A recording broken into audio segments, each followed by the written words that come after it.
Dans mon petit journal de missionnaire, je vous avais donné la dernière fois une astuce sur le jeûne et sur la vie religieuse. Alors beaucoup de personnes m'ont demandé la suite et j'en profite pour rappeler qu'à 250 abonnés, je vous fais un nouveau cadeau sur la chaîne. Et en attendant, je continue mes confidences avec un nouvel épisode de Jeûne et Joli. Prochaine fois, on changera de sujet.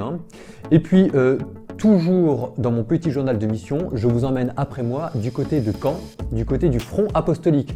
Parce que c'est bien beau le jeûne, mais il n'y a pas que ça dans la vie, il y a aussi la réévangélisation.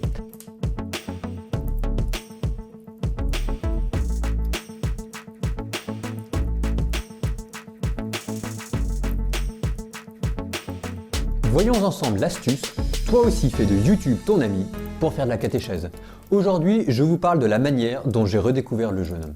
Normalement, je ne suis pas censé vous parler de mon jeûne. L'Évangile dit, quand tu jeûnes, lave-toi le visage, parfume-toi la tête, afin que ton jeûne soit connu non pas des hommes, mais de ton Père Céleste, qui vit dans le secret, et alors ton Père te le revaudra. Oui, mais qu'est-ce que vous voulez? J'adore parler. Et puis j'en parle aussi parce que plus personne n'en parle. Parfois on dit qu'il y a une rupture dans la tradition de l'Église, les années 70. Et ben voilà un exemple. Comme on n'en parle plus jamais du jeûne, on a fini par l'oublier, par imaginer des choses fausses, ou bien penser que se priver de chocolat, ce qui est très bien, c'est une forme de jeûner, ce qui est faux. Alors moi je le dis, jeûner c'est possible, et si moi j'y arrive, vous aussi vous pouvez y arriver. Donc on y va tous ensemble, parce qu'en attendant c'est le carême, au Laker, sursum corda comme disent les moines, on lutte contre le diable et on inscrit dans son corps le désir de voir Dieu. L'amour vaincra, plus que 25 jours. Bon, reprenons. Au caté, des enfants de 12 ans et ne doutant de rien me demandent « Jésus a vraiment jeûné pendant 40 jours ?» Et là, idée de génie. Je vais sur YouTube et je me mets à taper « Fasting for 40 days », ce qui veut dire jeûner pendant 40 jours. Et là, je tombe sur Maria Vittoria, 20 ans à peu près, le teint rose, fraîche comme un gardon, qui nous explique qu'elle a jeûné à l'eau pendant 40 jours. Je suis sous le choc. Alors comme j'y crois pas trop, je regarde un peu plus la vidéo et voilà que Vittoria a la gentillesse de répondre à nos questions. Ça tombe bien. Première question. Qu'est-ce que tu as mangé pendant 40 jours? Réponse de la fille, rien. C'est pour ça que ça s'appelle un jeûne à l'eau. Ok, c'est logique. Question numéro 2. Combien de fois t'es-tu réalimenté pendant 40 jours? Réponse de la fille, je ne me suis pas réalimenté, c'est pour ça que ça s'appelle un jeûne à l'eau. On se dit, elle insiste quand même. Question numéro 3. Qu'est-ce que tu as bu? J'ai bu de l'eau avec des sels minéraux, du potassium et d'autres ingrédients. Et alors là on se dit, tout s'explique. C'était en fait un véritable entraînement et une vraie méthode. Et le plus bizarre dans tout ça, c'est que cette fille avait l'air normale. Alors, attention. Et de 1, peut-être que cette fille est une mytho et qu'elle ment. Même si jamais je vois pas bien l'intérêt, mais tout est toujours possible. Et de 2, on ne fait pas comme elle. Il y en a qui ont essayé, ils ont eu des problèmes. Je vous ai dit que je jeûnais, oui, mais enfin ça reste très mesuré. Il m'arrive de sauter des repas, voire de ne pas manger pendant une journée, mais c'est tout. Et je surveille mon poids et je fais gaffe. Et de 3, je vous rappelle que vouloir faire des exploits n'est pas une preuve de sainteté. Le seul exploit que Jésus vous demande, c'est l'amour des ennemis. L'amour vaincra. Mais la conclusion de tout ça, quand même, est-ce que Jésus a jeûné pendant 40 jours? Eh bien en fait, peut-être. C'est ne pas boire qui est impossible, mais si vous regardez bien, la Bible ne dit pas que Jésus n'a pas bu au désert. En tout cas, ça prouve aussi une autre chose, c'est que quand vous mettez la Bible au centre de votre vie, avec en stéréo d'un côté les élèves du caté et de l'autre côté YouTube, tout est possible. Et je dis bien, il faut absolument s'attendre à tout. Ça s'appelle le catéchisme 2.0 et je vous dis un bon carême en attendant. Je suis en ce moment en Normandie dans la voiture avec ma mère. Bonjour ma fille. Bonjour mon père. Comment allez-vous? Très bien. Pour une fois, il ne pleut pas. Pour une fois, il ne pleut pas. En Normandie, quand tout renaît à l'espérance, c'est ma mère qui conduit, mais j'ai beau lui dire d'accélérer, elle veut pas parce qu'elle a plus de 4 points sur son permis. Ça n'a rien à voir. Et là, on part voir le père de Balor à Caen pour monter une mission paroissiale. Mais Sabine, on va être en retard. Fouette cocher, appuie sur le champignon. À tout de suite. Alors ça y est, on y est arrivé. Ma mère m'a déposé à Caen et je suis en ce moment dans le presbytère de la paroisse Saint-Étienne.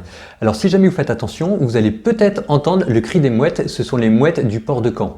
Donc là, C'est là où normalement je vais habiter pendant le temps de la mission paroissiale. Une retraite paroissiale, c'est quoi? C'est tout simplement que pendant 10 jours, la paroisse se met sur son 31, elle se fait belle. Alors on passe un coup de balai dans la salle paroissiale, on regarde à avoir un programme d'activité encore plus étoffé que d'habitude, on fait un beau prospectus et puis ensuite on va dans les rues à Caen. Tous ceux qui voudraient connaître le christianisme, tous ceux qui auraient pu avoir l'idée de venir une fois dans l'église, eh ben on va à leur rencontre. On leur donne le prospectus et on fait en sorte, à notre mesure, hein, après le reste ça dépend de Dieu, à la grâce de Dieu, mais on fait en sorte qu'ils aient envie de devenir chrétiens. Je suis avec le père de Ballor, on est au presbytère de la paroisse Saint-Étienne de Caen. Donc là on est dans le bureau. C'est la fin de la journée, vous voyez on est en train de faire le débriefing, on a sorti l'ami du clergé. On était en train de refaire un tour de la mission de comment ça allait se passer avec le père de Ballor. Ça nous a fait une grosse journée, on était ce matin avec les paroissiens pour voir l'organisation matérielle. Ensuite, on avait une réunion pour refaire le tour de la mission, on avait une prédication ce soir, on en a 2 autres demain matin, ça fait un gros week-end pour tout mettre en place. Donc ça fait quand même une assez grosse journée, là il est assez tard, moi je commence à voir les neurones qui commencent un peu à griller. Hein. Les miens aussi, Ouais, voilà. Question à brûle pour point comme ça, sans réfléchir, Père Hubert. Le degré d'organisation matérielle, 0, on n'est pas du tout prêt, et 10 sur 10, on est complètement prêt. On en est à combien? Je dirais 5. 5. Voilà. C'est pas mal, il nous reste encore 2 semaines. Oui. Au niveau de la pression et du stress, 0, il n'y a aucun stress, 10, je suis super stressé. 8. 8, ah, quand même, hein, quand Oui. même. Le plus important, c'est la joie. Voilà, je pense que réellement, il y aura une joie de la communauté de vivre ce temps missionnaire. Le deuxième, c'est un temps de communion entre les paroissiens et j'y crois très fort. Voilà, la joie d'avoir fait des choses ensemble. Et quand on fait les choses ensemble, on apprend à se connaître, on s'apprécie, on se redécouvre profondément.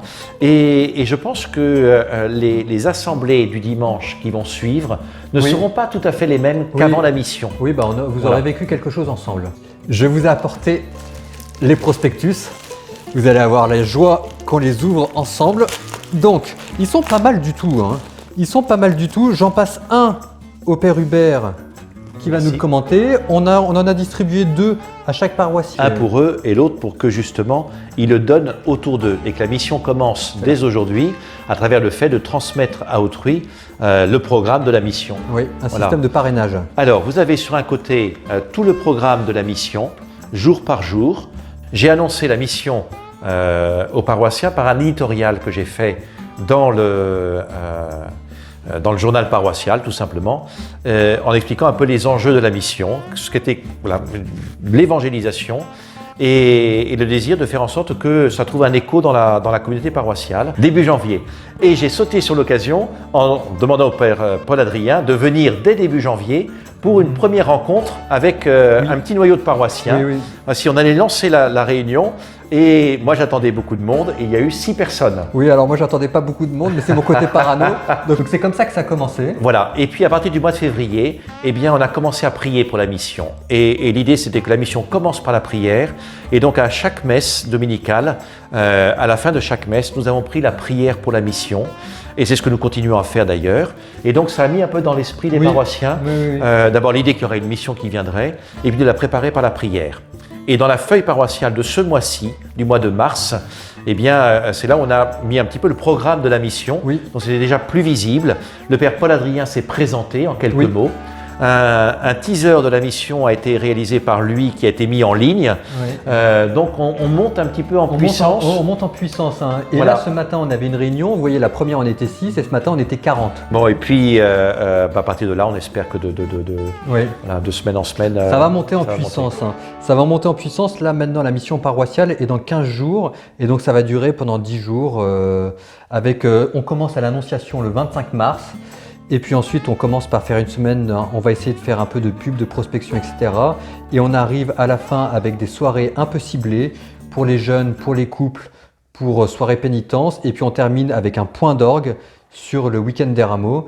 Tu nous parles de 2 secondes du week-end des rameaux ? L'idée, c'est d'inviter le plus possible à un pique-nique paroissial, de faire en sorte qu'il n'y ait pas que des paroissiens à ce pique-nique-là, mais que réellement des personnes que nous aurons croisées, rencontrées pendant la mission, eh bien, puissent avoir eu le désir et l'envie de venir découvrir ce qu'est la communauté chrétienne à travers ce pique-nique paroissial, grand pique-nique paroissial que nous vivrons en salle donc Oui. le dimanche des Rameaux, et puis de clôturer la mission par un temps de louange et d'action de grâce pour tout ce qui aura été vécu pendant cette semaine. Oui. Eh ben, un grand merci Père Hubert.